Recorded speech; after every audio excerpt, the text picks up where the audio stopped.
Kalau cerita sedikit wow tentang beliau cerita wudhu. Wudhu itu begini.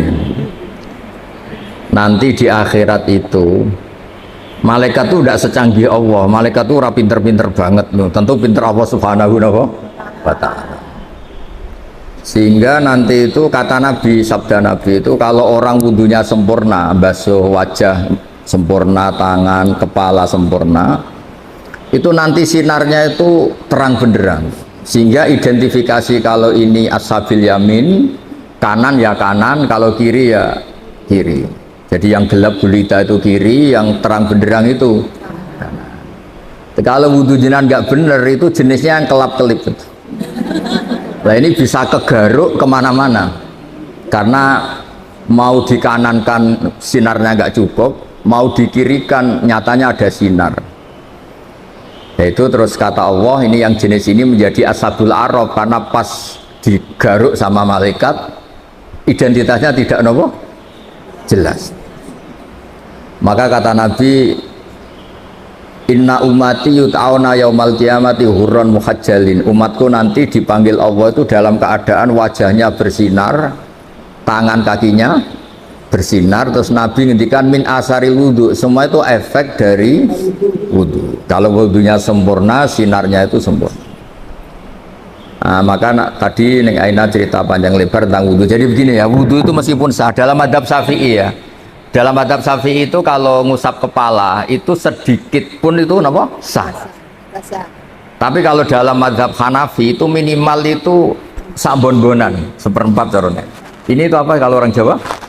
Bon-bonan. Tapi yang musalsal, tapi bukan syarat sah ya, ini ideal ya. Yang musalsal sampai Rasulullah itu terutama bagi cowok kayak Gus Sofa ini begini.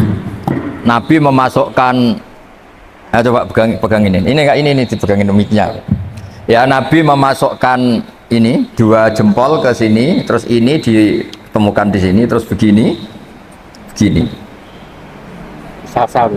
Musalsal ya, ini begini, terus ini ditempokkan gini, terus begini sampai sebelah. Sehingga semua kepala kita ini kena asaril wudhu, kena wudhu. Karena diantara identifikasi orang baik, ya itu ada istilah yauma taral mu'minina wal mu'minati yas'a nuruhum baina aydihim wa bi'aymanihim. Nanti di akhirat itu para malaikat tuh melihat ini wajahnya bersinar apa enggak. Sekali bersinar langsung dikategorikan partai kanan. Kalau yang tidak bersinar partai apa? Kiri. Berarti partai terlarang. Terus kemudian disekat. Faduriba bainahum bisuril lahu bab, disekat. Nah sekat ini nanti yang menjadi pagar Iqbal ya, menjadi apa? Pagar. Yang temangsang karena kelip-kelip itu disebut ashabil a'raf. Ashabil a'raf itu orang kalau dimasukkan surga kuotanya nggak cukup, dimasukkan neraka pernah ke majelisnya Ning Aina kan nggak pantas. Kalau diumumkan gini kan nggak pas. Para ibu-ibu yang ikut ngaji Ning Aina di Arisalah silahkan masuk neraka kan nggak pas ya. Makanya penting bikin paradok itu penting supaya kita tidak sah masuk apa? Neraka. Makanya ada pengarang Burdah itu terkenal sekali. Pernah dengar tuh kitab apa? Burdah. Itu yang ngarang namanya Muhammad bin Said Al-Busiri. Namanya itu Muhammad. Bener-bener Muhammad namanya. Beliau dalam doanya itu lucu, ya Allah, nama saya ini Muhammad. Sehingga kalau nanti engkau manggil, wahai Muhammad masuklah ke neraka, itu paradok. Engkau adalah zat yang nggak pantas bersikap apa? Paradok. Wahai Muhammad masuklah ke, itu paradok apa pas? Paradok. Makanya terus disunatkan punya nama yang baik supaya nanti misalnya, nah sehingga kalau nama kita kadung misalnya nama biasa atau nama Jawa nggak apa-apa. Tapi nanti punya nama baru ikut majelis apa? Taklim atau majelis ar-risalah. Jadi wudhu itu penting sekali. Karena itu identifikasi. Jadi di surga neraka itu definisinya Allah itu yaumatab yaddu wujuh, di hari ada wajah-wajah bersinar, watas waddu wujuh, ada wajah-wajah yang gelap. Itu yang menjadi alasan Allah mana yang perlu masuk surga, mana yang perlu masuk neraka. Nah, tentang tauhid supaya sampai tidak terjebak ateis atau komunis. Saya pernah ngaji sama orang-orang Pertamina di pondoknya Gus Zofur Maimun, yang isi beliau sama saya. Ada orang tanya, Gus, andaikan ada orang ateis atau komunis atau non, dia sosialnya bagus tapi nggak iman sama Allah, dia suka bersedekah, berderma, masa ia menjadi ahli neraka? Kayaknya kok kasihan ya. Padahal kata kitab akidah, orang yang kafir tetap masuk neraka meskipun dia baik secara apa? Sosial. Terus saya punya analogi itu kias. Misalnya saya punya rumah, ini rumah saya, ada kulkas isinya buah lengkap lah, ada makanan, rampatan, ada semua.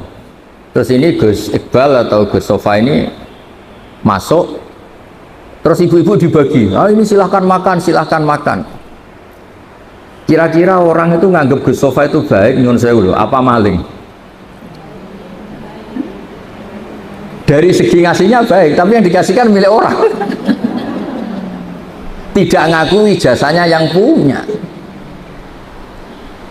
Ketika Anda baik tapi ateis, oh silahkan minum, tapi kamu nggak pernah berpikir kalau itu minum itu ciptaannya Allah Subhanahu. Oh silakan tempat rumahku, memangnya bunyi gaya nembaye kan bikinannya Allah Subhanahu. Masuk toh?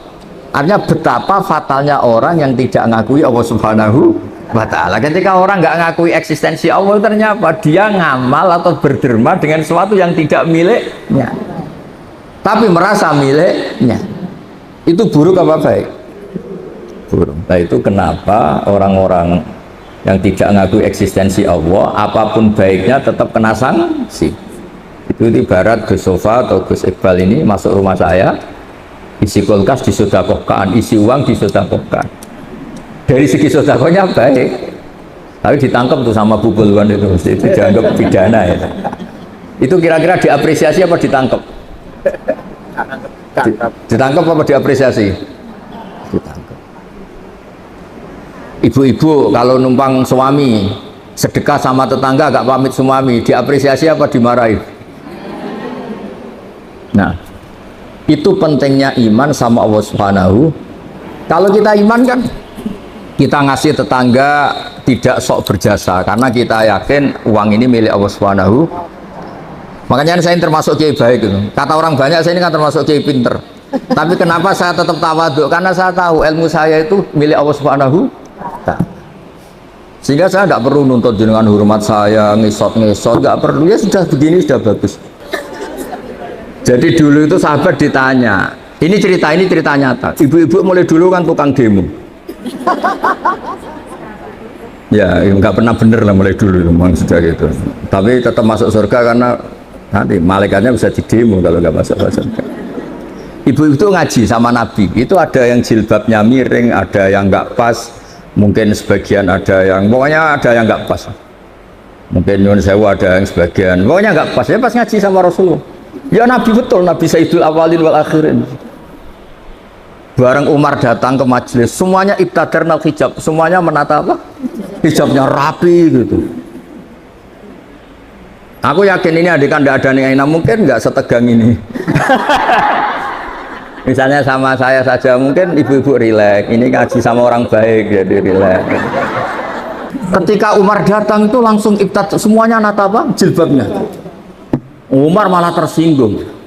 Dasar perempuan-perempuan jelek, nggak punya akhlak sama Rasulullah pakai jilbab nggak bener, tapi sama saya malah bener.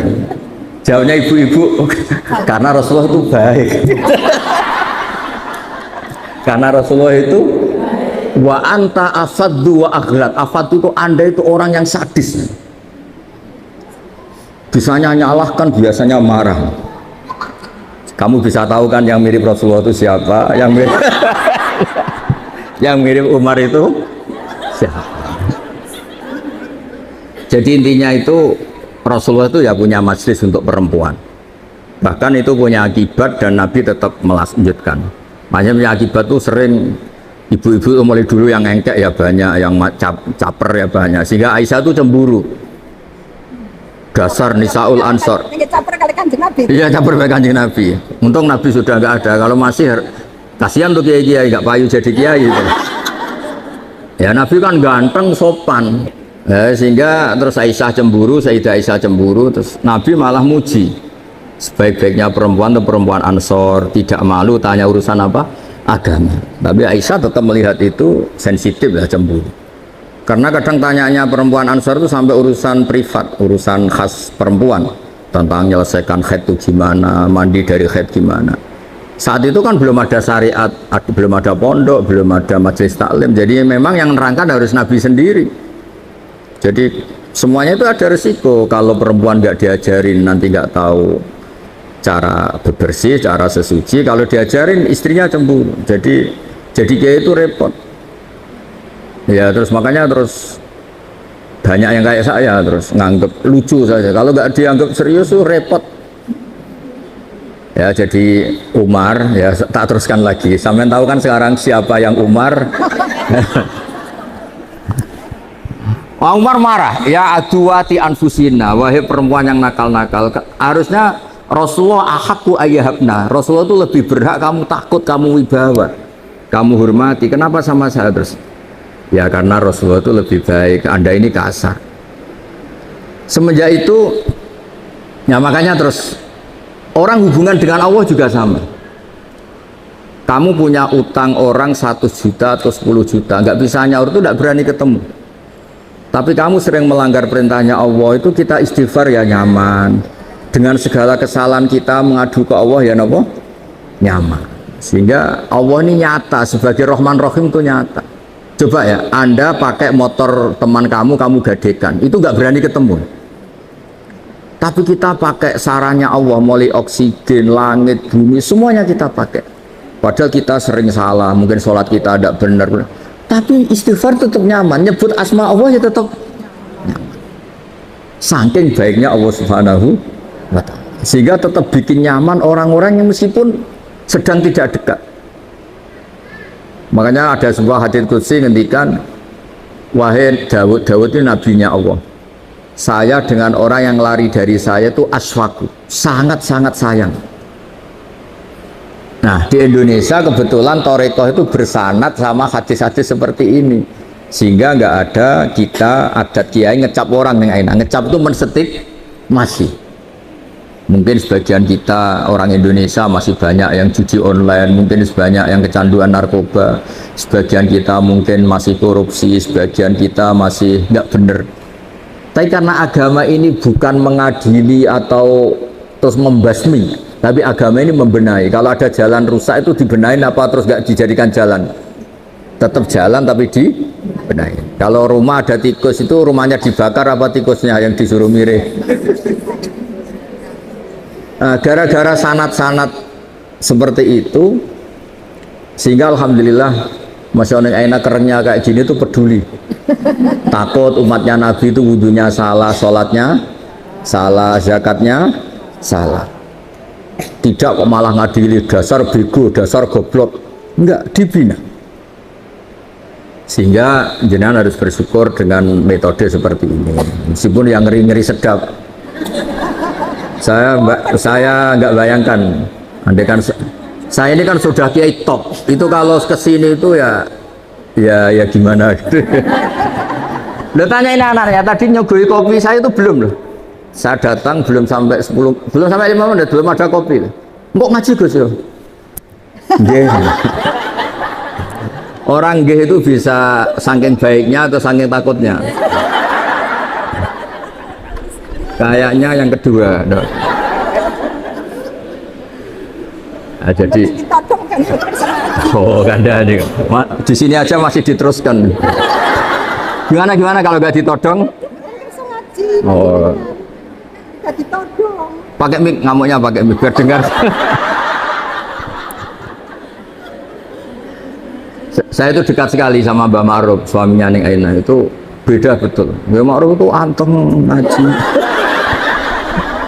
Kalau sama saya itu diskusi apa? Ikhya. Lu tanya ini anak-anaknya. Diskusi kitab Ikhya itu. Kalau sama Neng Aina diajari tukaran. Gus harus ada RMI perempuan. Tadi saya ketemu ketua RMI. Oh, yang gugat terus.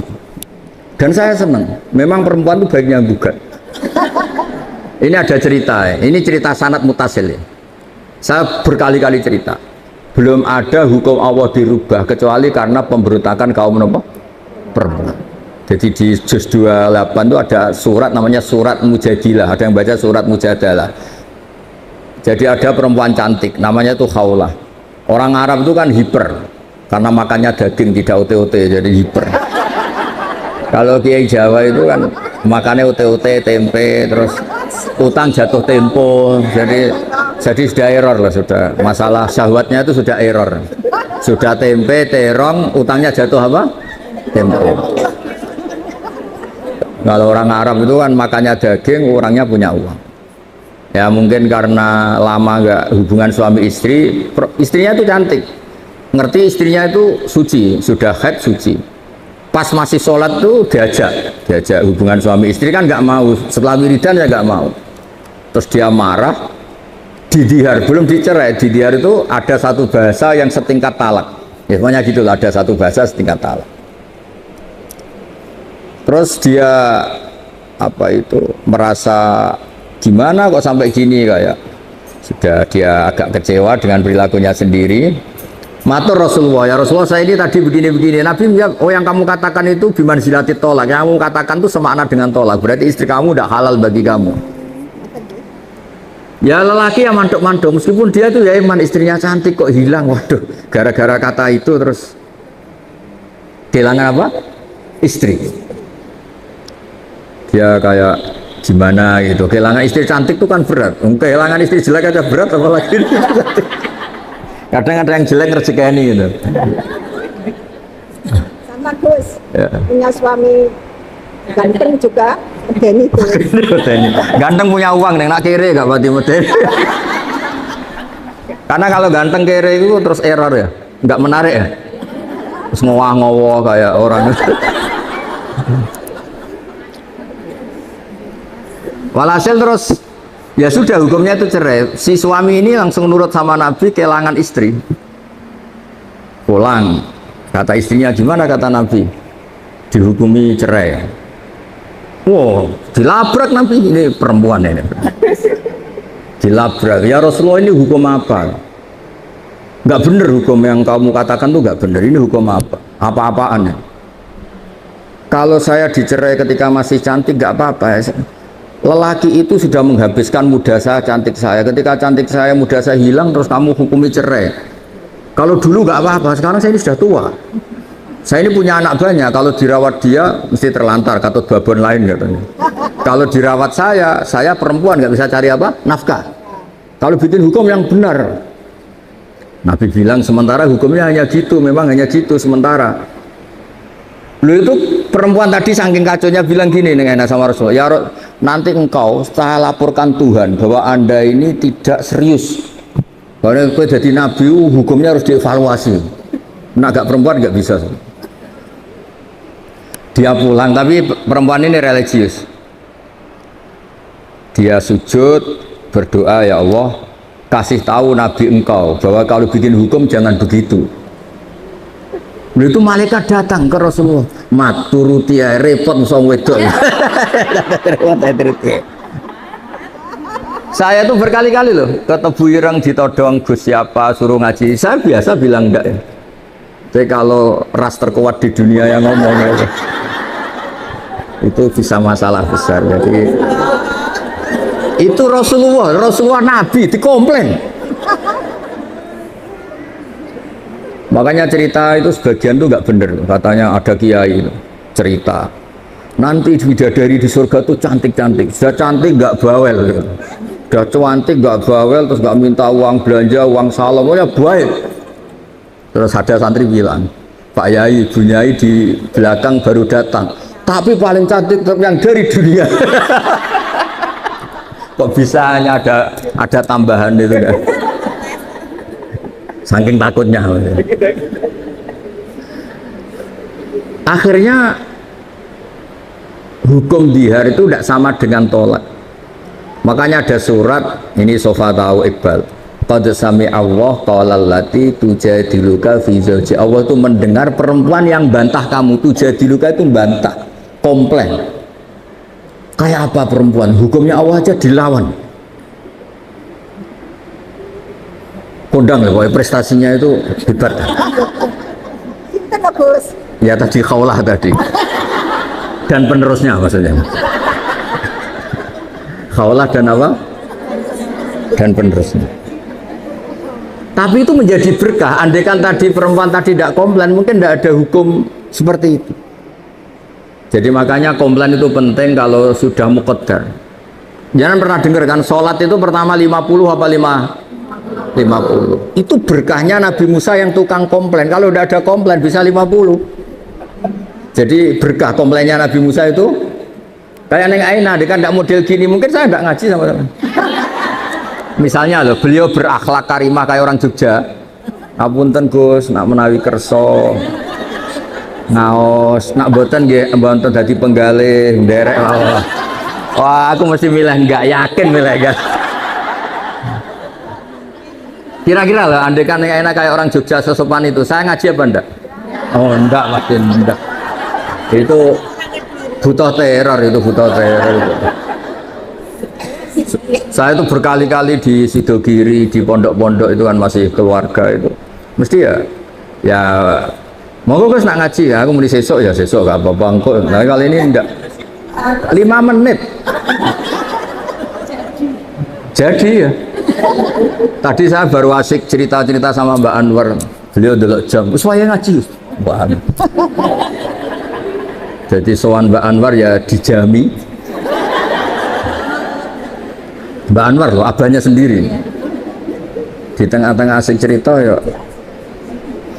hebat-hebat, Masya Allah. Semoga nanti Mungkar Nakir juga takut tanya. Terus repot musoning Aina, wes kono ning sekarang.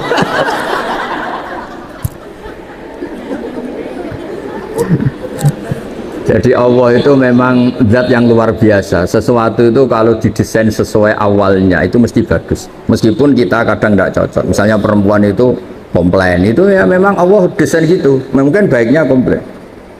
Saya itu sering dilapori santri-santri yang awal nikah. Gus, istri saya itu sering minta uang saya, padahal saya ini orang miskin, gimana gitu. Tak jawab, ya sudah minta lelaki lain. Wah jangan Gus. Langsung.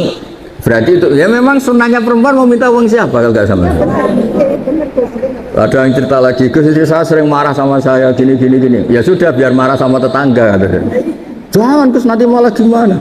Artinya apa? Ya sudah desainnya perempuan tuh minta sama suaminya marah itu desain yang apa? Bagus. Maka para lelaki harus nikmati itu, harus mulai nikmati itu. Nikmati radio bobrok ini. Tidak harus.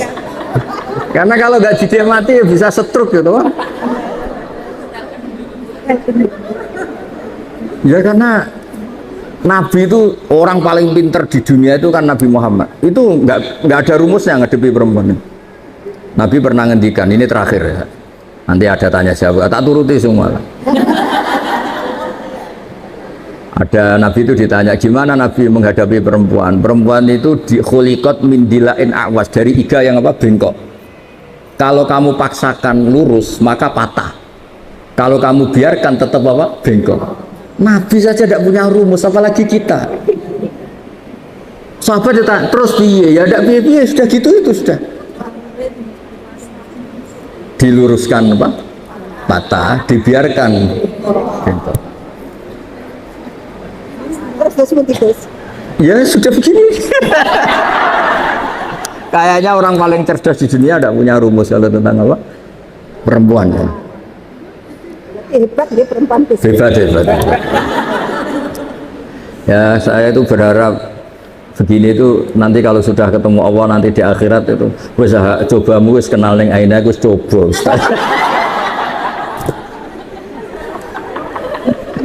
Insya Allah berkait dicoba ini min ahli apa?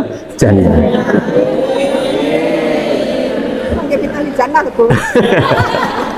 Saya nggak bisa bayangkan pengujinya disertasi beliau pengujinya itu nggak bisa bayangkan. Takutnya kayak apa? Berani nih nanya-nanya itu. Jadinya pinter jenengan. Oh, ada nih. Dosen kan betul aku lapangan. Oh, asyik. Akhirnya lulus ya? Terus diprotes gitu. Ya, monggo ada pertanyaan 3 saja. Wah ini niati silaturahim, ya, hormat. Nggih. Ayo urusi, Iqbal, itu urusi.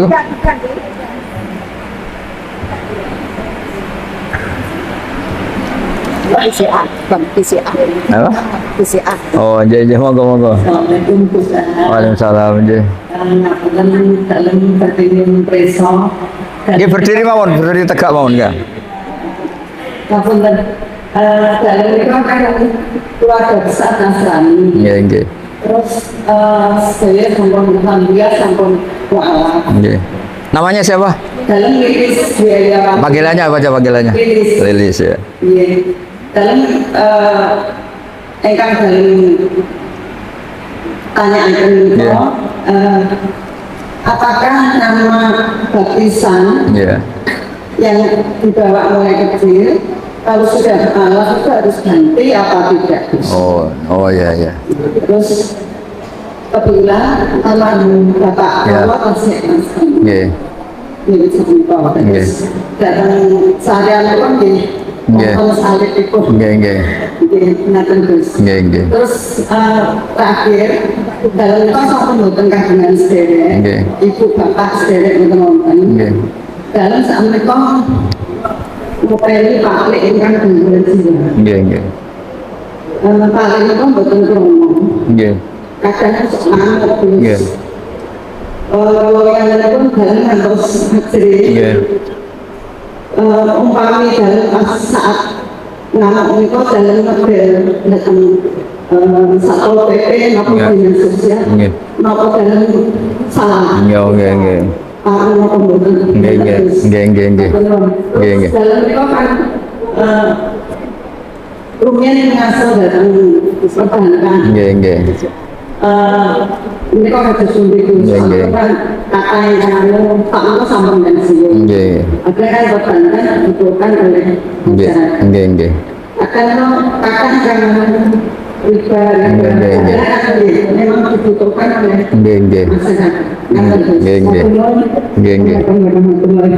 Salam warahmatullahi wabarakatuh. Ya satu-satu aja biar fokus ya. Ya ini yang lain meskipun tidak tanya ikut dengerin ya karena ini ilmu.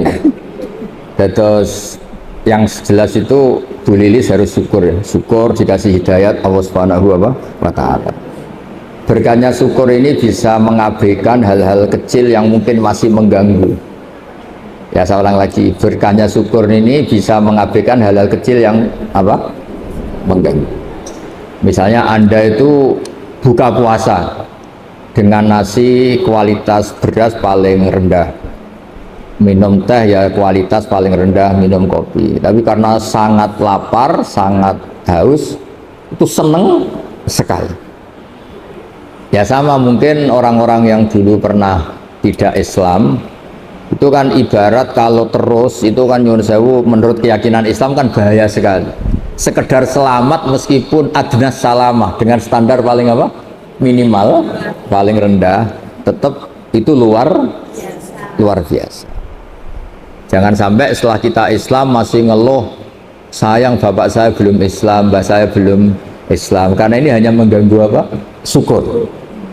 Ya itu hanya mengganggu apa? Itu kan ibarat kita buka puasa, sayang nasinya hanya nasi kelas rendah, sayang hanya pakai tempe tidak daging, kalau gitu kan mengganggu apa? Syukur. Jadi itu satu. Kedua soal nama itu dulu meskipun lewat baptisan itu tidak ada pengaruhnya, tidak punya akibat di status keislaman. Jadi nggak perlu diganti, boleh, nggak perlu dibuang, nggak perlu diganti.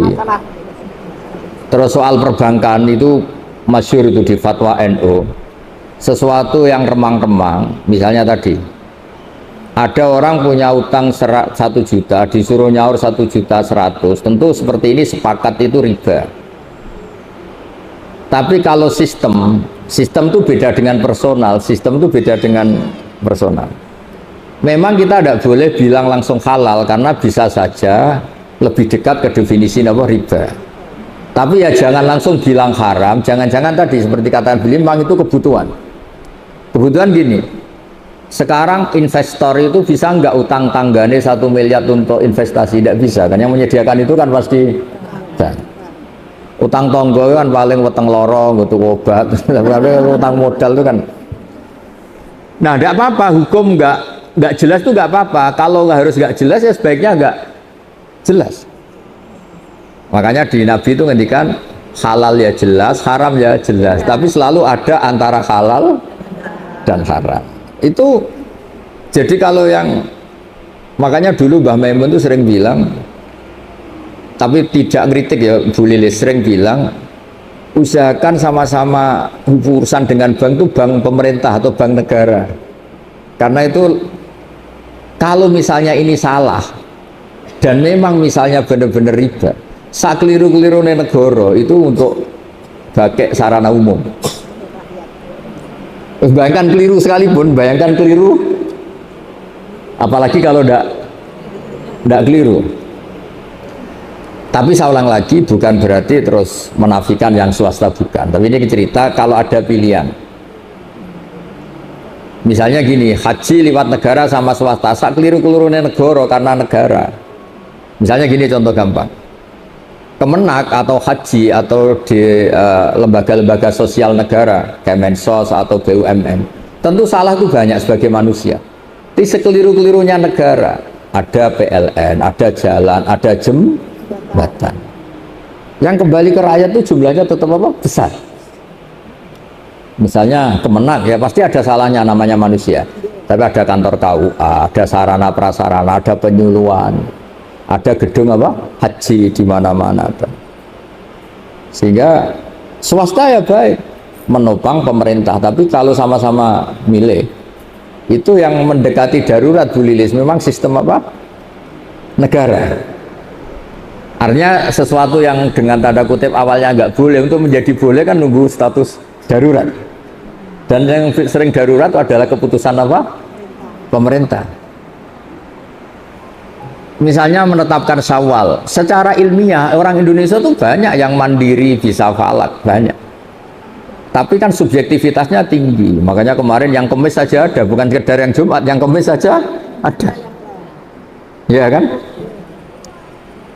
Nah, ikut pemerintah itu menjadi lebih baik, tapi tidak harus juga di bab Syawal. Pemerintah sendiri kan membolehkan beda. Pemerintah sendiri membolehkan apa? Beda. Ya jadi boleh kalau masalah perbankan itu sudah didiskusikan, tentu ada kadar lebih yang pengganti administrasi sebagai pekerja, ada lebih yang karena memang mendekati definisi riba itu kan kita tidak pernah tahu. Lebih itu kan ada lebih yang karena memang terus nilai uang, kan macam-macam. Nah, menurut saya hal yang kita tidak harus tahu persis, nggak apa-apa kita bilang. Karena Nabi ketika ada halal jelas, ya ada haram jelas, tapi di tengah-tengah itu tidak jelas. Kayak jenengan jadi istri itu tanya sama suami kamu, istri baik apa enggak? Mesti suami kamu kalau pas tidak ada kamu bilang jelek. Pas ada kamu bilang apa? Yang benar itu menurut saya itu tidak baik ya tidak jelek. Kalau dibilang jelek nyatanya anaknya banyak, berarti kan rukun. Ya kan baik kan? Bisa kumpul anaknya banyak. Dibilang baik, ternyata suami kamu tambah hari tambah elek, tambah trauma, tambah dan dekati musibah lah. Jadi sesuatu itu yang tidak jelas itu nggak apa-apa kita bilang nggak halal haram, jangan bilang wah berarti ini nggak tegas. Nggak bisa seperti itu. Ada hal-hal yang memang nggak perlu kita. Misalnya ibu-ibu gini secara fikih, gimana hukumnya ibu-ibu muslimat yang masih cantik datang ke pengajian? Sama lihat di kitab-kitab fikih itu diharamkan selagi mungkin bisa tanya sama suaminya atau kiai setempat yang nggak perlu keluar ke arisalah. Tapi misalnya itu dipraktekkan, mana ada wong itu ngaji mek tanggane ora seneng mergo ora iso keluyuran. Aku yakin, nggak sama jawab ya. Ngaji di sini sama datang ke Rembang seneng mana? Seneng ke Rembang karena keluyuran. Tempat bagus bahasa. Ternyata apa? Wisata religi itu ada wali orang Tuban, kan ada walinya Sunan Bonang. Tapi ya seneng saja kalau ziarah ke Syarif Hidayatullah, kan ada keluyurannya. Kalau dia seneng wali kan cukup wali tetangganya kan bisa. Tapi kurang asik. Tapi yang Cirebon nanti ke Tuban. Jadi untuk bertanya hal-hal kecil sebenarnya bisa, kiai tonggone sampai itu bisa. Tapi kan nggak keren orang yang pondok internasional Ar-Risalah. Jadi itu manusia, apa itu nama? Penjelasannya itu baik apa enggak? Ya sudah, tidak usah dijelaskan. Nggih ngoten Bu Lilis nggih. Ya, semoga.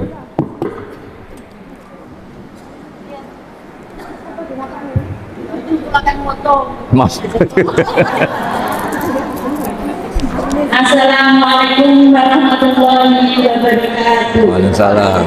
Kula bukan masa mondo. Nggih, mondo itu mana nih? Takbir Nggih. perusahaan. Oh, nggih. Jumatan Umi Aina neng Villa neng Pia nggih salam takbir. Nggih. Kula nyuwun pangapunten pasik. Ke sofa saking ngambek.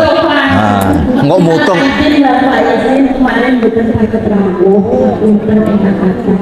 Nggih. Ingkang kula pertanyakan niki tentang wudu, Gus. Nggih. Syarat sahnya sholat itu kan wudu. Wudu itu ada 4 rukun sampai tertib. Nggih. Nah, sedang orang Islam itu mau sholat itu harus wudu dulu. Dan kita itu untuk melihat sahnya wudu kita, sahnya sholat kita, untuk melihat cahaya aura wajah kita. Nggih. Kalau manusia itu ada yang putih dari Allah Subhanahu wa Ta'ala. Nggih. Ada lagi yang dari skincare. Nggih. Yang saya tanyakan, bagaimana untuk melihat wajah yang bersinar dari air wudhu dan sholat kita bersinar. Sampun matur suwun. Assalamualaikum warahmatullahi wabarakatuh. Oh, nggih. Ah, ini begini ya. Ini kan kita diajarin untuk jadi juri. Pertanyaannya harusnya kok untuk kita tahu gimana, harusnya enggak untuk menjadi sah kok malah juri. Berarti saya harus juri ini wajah wudhu apa wudhu sehat? Wajah skincare. Ini yang wajahnya padang karena punya uang apa karena wudhunya benar?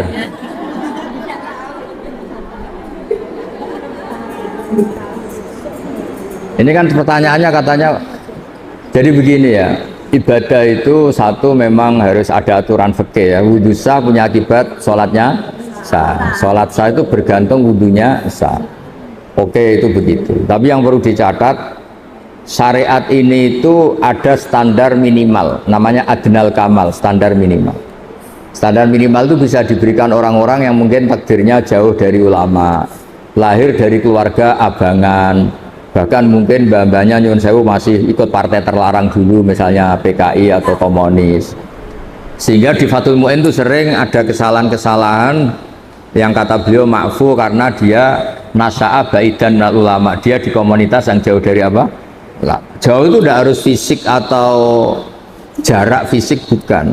Mungkin dia tetangga Lirboyo tapi dari keluarga yang kebetulan mbahnya bapaknya enggak sholat, atau mbah-mbahnya dulu terafiliasi partai apa.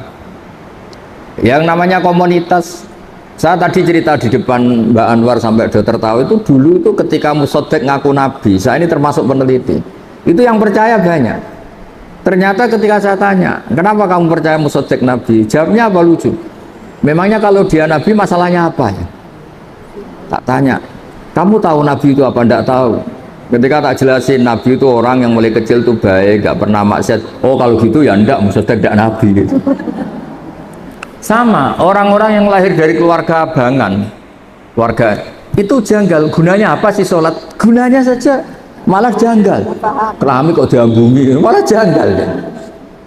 Nah yang jenis ini kok awal ngaji neng Aina atau awal ngaji siapapun, kayaknya nggak boleh terlalu keras. Karena apa? Piro-piro gelem apa? Gelem ngaji. Karena dari posisi seperti itu mungkin malah awalnya itu mencibir orang apa? Orang sholat. Jadi memang Itu seninya beragama. Itu ibarat orang yang sudah di kubangan lumpur, selamat saja sudah bagus, dientas dari kubangan ke daratan sudah bagus. Jangan langsung pakai skincare tadi. Oh tapi ini sudah bagus selamat, tapi wajahnya masih belepotan lumpur. Ya piro-piro tidak di kubangan lumpur. Jadi semua itu ada ukurannya, jangan langsung ya instan terus semuanya standar apa ideal, tidak bisa seperti itu. Ya jadi kita biar terbiasa kajian akademik. Jadi zaman Nabi jadi Nabi itu kan sahabat yang mantan preman, mantan macam-macam. Makanya ayat Makkiyah itu neng Aina itu jarang ada aturan-aturan hukum fikih. Hanya ngendikan akidah yang ringan-ringan karena masyarakatnya belum apa siap. Ya contoh gampang gini, dulu itu orang kok nggak nyabu itu nggak bisa bayangkan. Wong sumpek kok nggak nyabu itu nggak bisa bayangkan, uang nggak punya. Sehingga haramnya khomer itu ya nunggu setelah ada kesadaran ilmiah, kesadaran Islam itu merusak apa. Dulu ya janggal wong. Makanya kalau cerita di Indonesia jenis toa apa itu sudah menyatu dulu. Akhirnya apa? Allah itu pernah menghitung. Jadi khomer itu paling unik. Khomer itu haramnya itu sampai 3 kali, 3 tahap, 3 fase. Pertama haram yang dipertimbangkan, lucu kan, haram yang dipertimbangkan. Orang Arab itu kan suka perang itu kan nervous, tapi kalau agak-agak fly kan kendel. Pernah satu komunitas itu orang soleh semua, nggak nyabu, musuhnya orang nyabu, situ nekat kendel, yang soleh nggak kendel. Akhirnya caranya jawab Allah itu unik. Kul fihima ismun kabir wa manafi'ul linnas wa ismuhuma akbaru min naf'ihima. Ya khomer itu memang haram tapi ada unsur manfaat.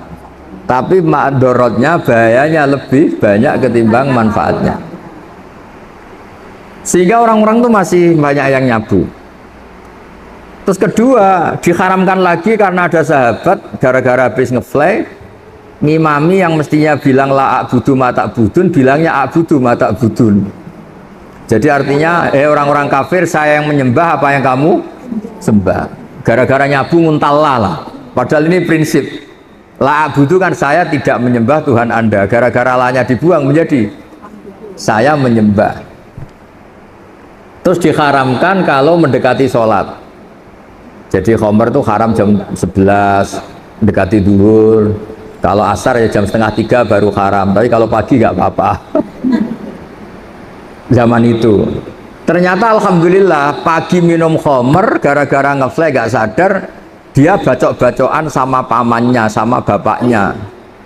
Saya semenjak itu terus khomer diharamkan secara total, nggak melihat waktu, nggak melihat papa, pokoknya khomer itu mesti buruk. Nah, ini pelajaran bagi Gus Sofa, bagi Neng Via, Neng Mila, semuanya itu proses. Itu yang diikuti kiai NU, kiai pesantren. Kalau dakwah itu proses, tidak langsung apa. Nah, misalnya jenengan wudhu aja rung bener langsung kon tahajud, terus koyok sholat qiyamul lail kok Said Ali Zainal Abidin 1 malam 1000 rakaat, itu tambah baik apa tambah lari kira-kira? Tambah lari. Ya gitu. Ya. Geng mboten napa-napa. Niki mau dibisiki ning Aina. Turuti Gus, iku suaminya tukang mijeti abi ya. Nggih. terakhir dokter Tentara. Oh jadi. Nggih. Berdiri mawon nggih. Berdiri tegak mawon mboten napa-napa nggih.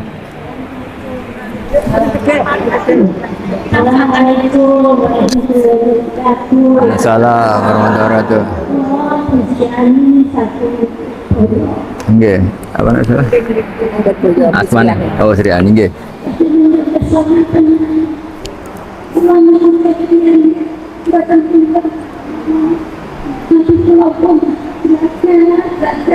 Nggih.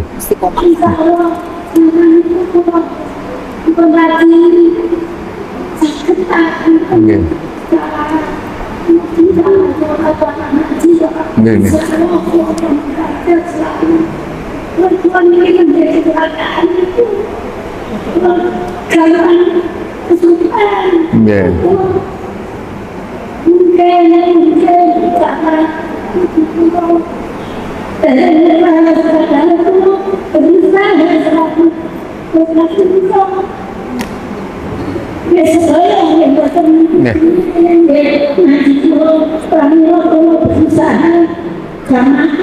Seorang itu sebagai kami kalau salah itu kematian penerimaan selalu salah itu tentu selalu Tuhan itu menjadi itu membuatkan pertemuan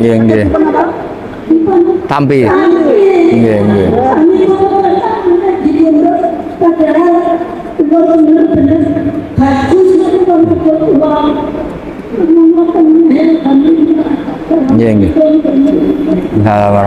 Via itu ya. Bu Sriani siapa? Bu Sriani nggih. Mantan perawat. Dados ngeten nggih, yang diceritakan Bu Sriani tadi lupa karena kecelakaan niku salah nggih. Niki dora kecelakaan nggih sering lupa kok. Alhamdulillah. Lupa itu berkah. Kalau sampai ingat terus masa lalu, eling diutang, wah malah ra bahagia. Eling bojomu tahu darani sampean macam-macam terus baliknya itu bisa trauma semua orang. Kalau nggak punya lupa itu bisa apa? Trauma semua. Pokoknya eling mantan terus malah rusak kabeh. Jadi lupa itu bagian dari berkah. Ya lupa itu bagian dari apa? Berkah. Nah, makanya ada al-insan makhluk khotok manusia. Jadi manusia itu tempat lupa. Jadi kalau nggak lupa malah apa? Malah bahaya. Itu ada seorang suami istri nggak lupa terus. Harusnya saya tidak dapat kamu. Dulu mantan saya lebih tampan. Yang suaminya bilang harusnya saya tidak dapat kamu. Mantan saya lebih cantik. Itu bahaya. Itu orang nggak. Itu gara-gara nggak apa? Nggak lupa. Jadi maka bahagialah bangsa yang sering lupa. Loh coba kalau nggak lupa itu repot. Coba kalau Indonesia tuh orang Indonesia ingat kalau negara ini punya utang banyak, bahagia enggak? Berkahnya lupa ya sudah baik-baik saja. Mulai zaman awal ada Indonesia sampai sekarang utang banyak ya baik-baik saja. Saking banyaknya rahmatnya Allah Subhanahu wa ta'ala.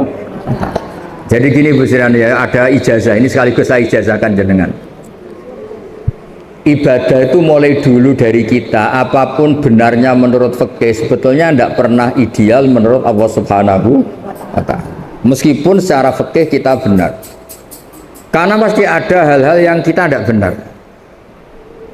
Makanya doa Nabi yang sering diajarkan ke kita itu apa? Ya Allah, jika saya tidak layak mendapat rahmat Engkau, maka rahmat Engkau yang layak mendapatkan kita. Sama tahu semut, semut tuh kalau jatuh di jurang atau keledai, bukan yang lagi duit apa? Keledai, badai dilelang gitu. Misalnya gini, ada keledai atau kambing kecil jatuh di jurang yang curam, bisa naik enggak? Enggak. Tapi kalau dia bilang enggak mungkin ke atas, itu bohong, ya bodoh. Berkahnya orang lain atau ditolong tim SAR atau sekarang damkar ya, pemadam kebakaran. Nyatanya selamat. Banyak kan cerita di TV-TV itu sapi jatuh ke sumur kedalaman 15 meter. Akhirnya selamat apa enggak?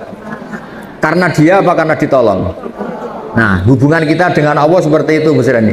Mungkin amal kita tidak ideal, tidak benar, tapi rahmat Allah yang akan menolong kita. Makanya doanya itu ya Allahumma illam akun ahlan an ablugha rahmataka farahmatuka ahlun an tablughani. Itu doa yang diulang-ulang Nabi dia ya Allah, jika saya enggak layak mendapat rahmat Engkau yang layak mendapatkan kita.